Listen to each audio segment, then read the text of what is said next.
तुम्हारी निकम्मी बेटी कहाँ है? हर वक्त काम से बचती रहती है। और खाना कब तक बनाओगी? बहू, ये लकड़ियाँ गीली हैं, इसलिए देर हो गई। बस अभी बन जाता है।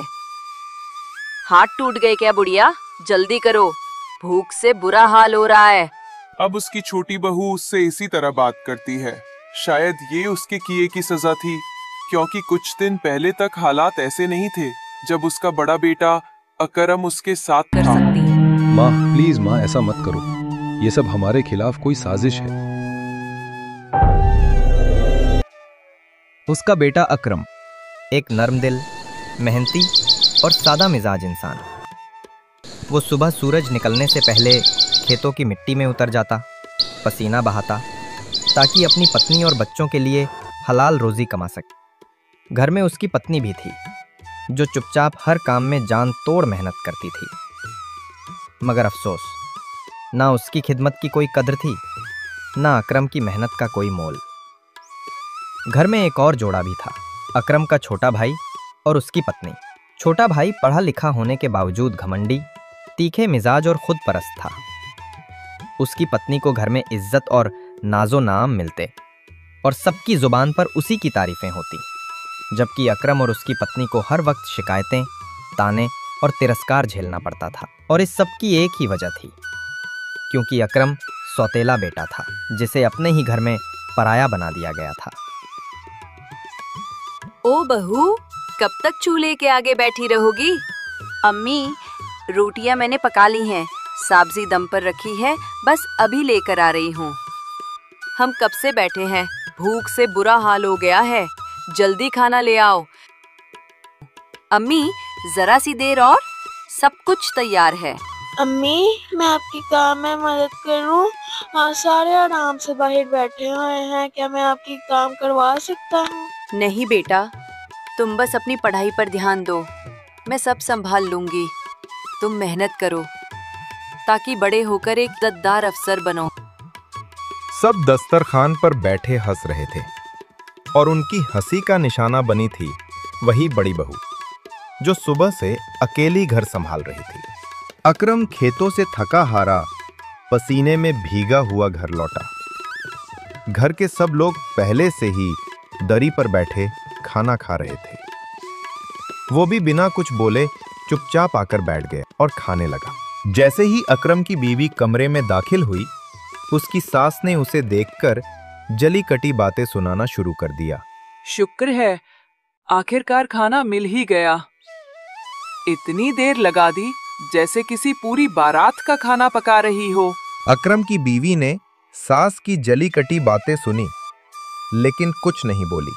बस उसकी आंखों में दर्द साफ झलक रहा था। वो धीरे धीरे पलटी और चुपचाप अपने कमरे की ओर चली गई। रात गहरी हो चुकी थी, सारा घर नींद में था। बस अकरम के दिल में तूफान सा मचा हुआ। ए जी, क्या बात है? आप इतने परेशान क्यों लग रहे हैं? कोई चिंता है क्या? बस बारिश बहुत तेज हो रही है, दिल घबरा रहा है, कहीं फसल को नुकसान ना पहुंच जाए। और अम्मी भी मुझसे नाराज लग रही है। अगर मेरी माँ मुझसे नाराज हो जाए तो मुझे चैन नहीं मिलता।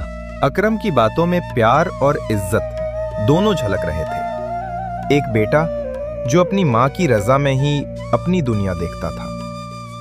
अगली सुबह जब अकरम जागा तो बारिश अब भी बरस रही थी। उसने जल्दी से अपनी कुदाल उठाई और खेतों की तरफ दौड़ पड़ा।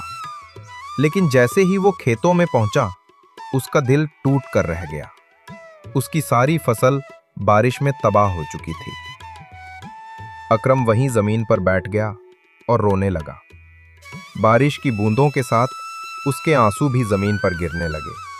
इतने में एक शख्स जो उधर से गुजर रहा था, अकरम के पास आया और नरमी से बोला, बेटा परेशान मत हो, जो कुछ होता है वो अल्लाह ताला की मर्जी से होता है।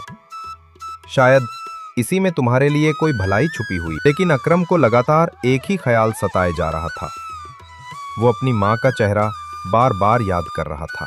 वो अपनी माँ से बेहद प्यार करता था और उसे ये डर था कहीं माँ उससे नाराज ना हो जाए। लो, आ गया तुम्हारा वही किस्मत वाला बेटा। जिसके कदम पड़ते ही घर की शांति भी भाग जाती है। अम्मी, बारिश की वजह से पूरा खेत डूब गया। फसल बर्बाद हो गई है, कुछ नहीं बचा, सब खत्म हो गया। हाय अल्लाह, मैंने कहा था ना, तुमसे कभी कोई अच्छी खबर नहीं आ सकती। मनहूस कही के, जहां हाथ लगाते हो वही तबाही होती है। अम्मी, आप ऐसा क्यों कह रही हैं? इसमें इनका क्या कसूर है? बारिश तो सबकी जमीन पर पड़ी है। हाँ, अब तुम भी इनके वकील बनो। तुम दोनों ही मनहूस हो। जब से तुम लोग आए हो, घर की बरकत और सुकून सब चला गया। न दिन को चैन है, न रात को आराम। अकरम और उसकी बीवी चुपचाप अंदर चले गए। अकरम, तुम परेशान मत हो।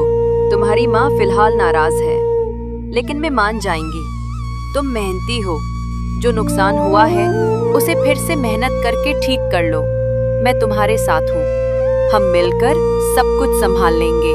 पत्नी के प्यार ने अकरम के दिल को थोड़ा सुकून दिया, लेकिन उन्हें नहीं पता था कि घर में कुछ खतरनाक योजनाएं बनाई जा रही थीं और आने वाला दिन उनके लिए सिर्फ मुश्किल ही नहीं बल्कि बहुत खतरनाक साबित होने वाला था। देवर और देवरानी बैठे अपने बड़े भाई और भाभी के खिलाफ साजिश सोच रहे थे। दिलों में जलन थी और दिमाग में एक खतरनाक चाल पनप रही थी। माँ वैसे ही अकरम से नाराज है, लोहा गर्म है, बस चोट लगाने की देर है। अगर कोई ऐसी बात उन पर लगा दी जाए जो माँ को पसंद ना हो तो सीधा दरवाजा दिखा देगी। हाँ, यही मौका है। ऐसा इल्जाम लगाते हैं कि वो सफाई भी ना दे सके। और यूं दोनों ने मिलकर एक शैतानी मंसूबा बनाया, अकरम और उसकी बीवी पर कंगन चोरी का इल्जाम लगाने का। साजिश पूरी हुई और कमरा उनकी मक्कार हंसी से गूंज उठा।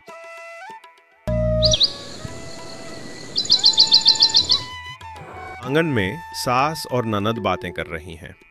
पास में बड़ी बहू का बेटा जमीन पर खेल रहा है। अचानक से घर का माहौल बदल जाता है। किसी के रोने और चिल्लाने की आवाज आती है। हाय मेरे सोने के कंगन, कोई मेरे कंगन चुरा ले गया। हे भगवान, अब मैं क्या करूं?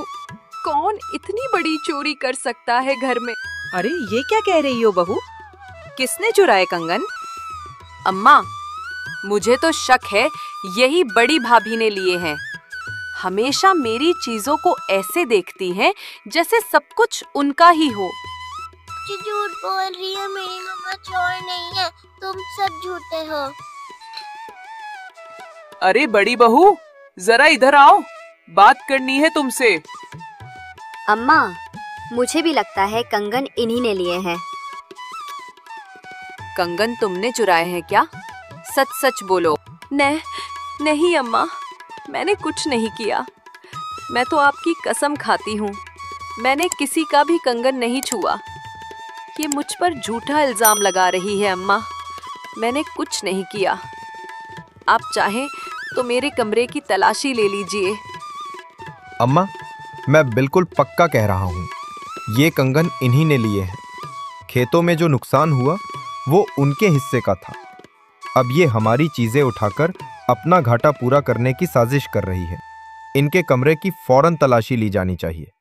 मुझे पूरा यकीन है सब सच सामने आ जाएगा। अब और देर नहीं, अभी चलो। धीरे धीरे देवर, देवरानी और सास बड़े बेटे के कमरे की तरफ बढ़ते हैं। अभी दूध का दूध और पानी का पानी हो जाएगा। देवरानी धीरे से अलमारी का दरवाजा खोलती है। ये देखो, यही तो वो कंगन है।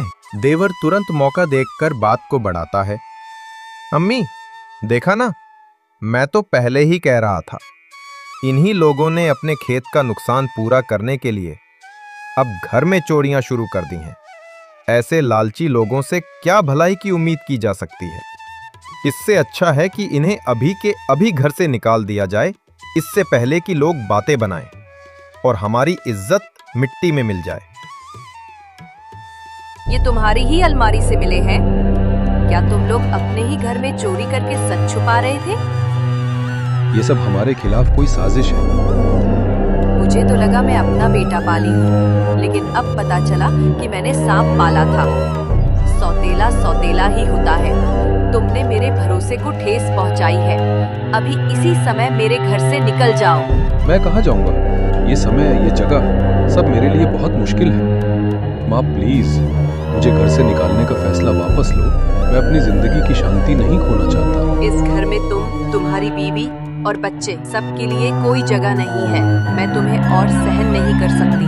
माँ प्लीज माँ, ऐसा मत करो। ये सब हमारे खिलाफ कोई साजिश है। करम और उसकी बीवी की सारी कोशिशों और समझाने के बावजूद उन्हें घर से निकाल दिया गया। अकरम ने एक रात गुजारने के लिए हर दरवाजे पर दस्तक दी। कभी मिन्नत की, कभी इल्तिजा की, लेकिन किसी दरवाजे ने उन्हें पनाह नहीं दी। सबने जैसे दिल और दरवाजे दोनों बंद कर लिए थे। रात काफी गहरी हो चुकी थी। अकरम, उसकी पत्नी और छोटा सा बच्चा थकान से चूर एक पेड़ के नीचे बैठे सिसक रहे। न कोई अपना साथ देने वाला था, न कोई पराया जो उन्हें पनाह दे। इतने में एक बुजुर्ग दरवाजे से बाहर आए। उन्होंने नरमी से आवाज दी, बेटा यहाँ क्यों बैठे हो? आओ अंदर आ जाओ। बुजुर्ग ने अकरम और उसके घर वालों को अंदर बिठाया, गरम खाना लाकर उनके आगे रखा। भूखे चेहरों ने शुक्र भरी नजरों से बुजुर्ग को देखा और चुपचाप खाना शुरू कर दिया। खाना खाने के बाद बुजुर्ग ने नरमी से पूछा, बेटा बताओ क्या हुआ है? अकरम की आंखों में आंसू भर आए। उसने धीमी आवाज में अपनी सारी कहानी सुनाना शुरू की। कैसे उस पर झूठा इल्जाम लगाया गया, कैसे उसे उसके ही घर से निकाल दिया गया। बुजुर्ग कुछ पल चुप बैठे रहे, फिर मुस्कुराकर बोले, बेटा रम मत करो, अल्लाह सब देखता है। आज की रात यहीं गुजार लो। गांव से बाहर मेरा एक पुराना सा घर है, छोटा सा लेकिन सुरक्षित। जब तक चाहो वहां रह लो, और जब तुम्हारे पास पैसे हों तब किराया दे देना। उस पल अकरम को ऐसा लगा जैसे अंधेरे में किसी ने उम्मीद का दिया जला दिया हो।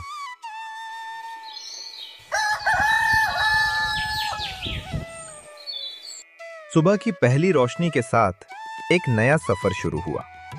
अकरम और उसका परिवार अब उस पुराने घर में रहने लगे जो बुजुर्ग ने दिया था। घर छोटा था लेकिन उसमें सुकून था।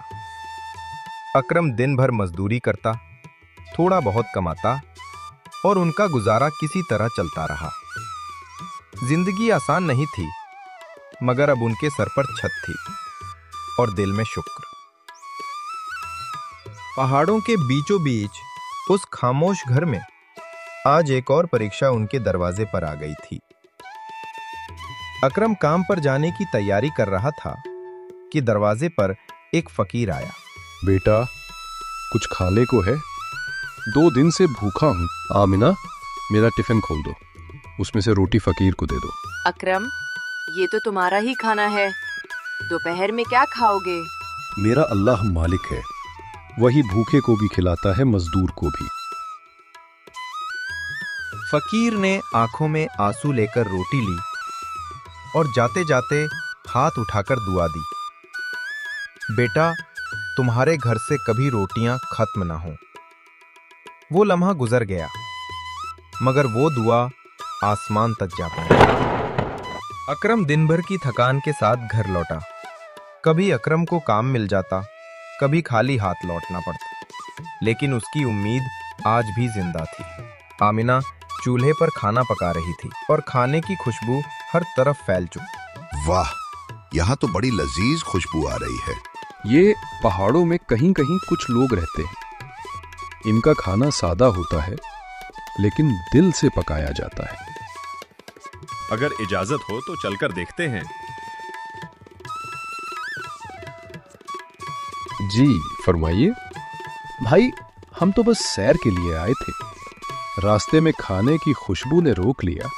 दिल ने कहा सलाम भी कर लें और जरा जायका भी चख लें। अरे नहीं जनाब, ये तो मामूली सा घर का खाना है, मगर अगर आप चाहें तो जरूर चखें, ये हमारा एजाज होगा। अकरम ने बहुत इज्जत से खाना सैलानियों के आगे रखा। सैलानी ने पहला निवाला मुंह में डाला तो फौरन बोल उठा, भाभी, सुभान अल्लाह, आपके हाथ में तो सच में जायका है। मैं हर 15 दिन या महीने में सैलानियों को लेकर यहाँ आता हूँ। हमेशा एक कमी महसूस होती है।